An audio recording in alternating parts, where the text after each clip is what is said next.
Friends, இந்த மாதிரி neck patch work design வந்து எப்படி ஜாயின் பண்ணுறதுன்னு பார்க்கலாம். நான் வந்து லைனிங்கும் மெயின் பீஸும் ஸ்டிச் பண்ணி வச்சுருக்கேன். இதில் வந்து ஒரு 1/2 இன்ச் அளவுக்கு ஷோல்டருக்கு மார்க் பண்ணிக்கோங்க.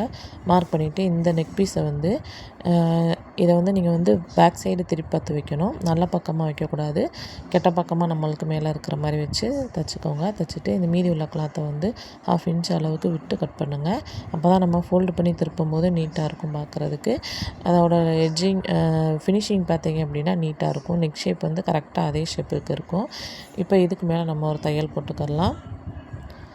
தையல் போட்டுட்டு இந்த பக்கம் உள்ள கிளாத்தெல்லாம் என்ன பண்ணணும் அப்படின்னா, எந்த இடத்துல பெட்டிங் வருதோ அந்த இடத்துல எல்லாம் நம்ம வந்து கட் பண்ணி விட்டுக்கோங்க. இது மாதிரி சிசர் கட் பண்ணிக்கோங்க. ஏன் அப்படின்னா, இந்த கிளாத் எல்லாமே நான் வந்து இது மாதிரி ஃபோல்டு பண்ணிவிட்டு அதுக்குள்ளேயே வச்சு தைக்க போகிறேன். வெளியில் தெரியாத அளவுக்கு நம்ம தைக்கணும். எந்த அளவுக்கு முடிஞ்ச அளவுக்கு நம்ம இது வந்து மறைச்சி தான் நம்ம தைக்கணும். இது மாதிரி ஃபுல்லாக தைச்சதுக்கப்புறம் பார்த்திங்க அப்படின்னா, நெக் ஷேப் பார்த்திங்கன்னா இந்த டிசைனுக்கு ஏற்ற மாதிரி நீட்டாக இருக்கும். பிடிச்சிருந்துச்சின்னா லைக் பண்ணுங்கள், ஷேர் பண்ணுங்கள்.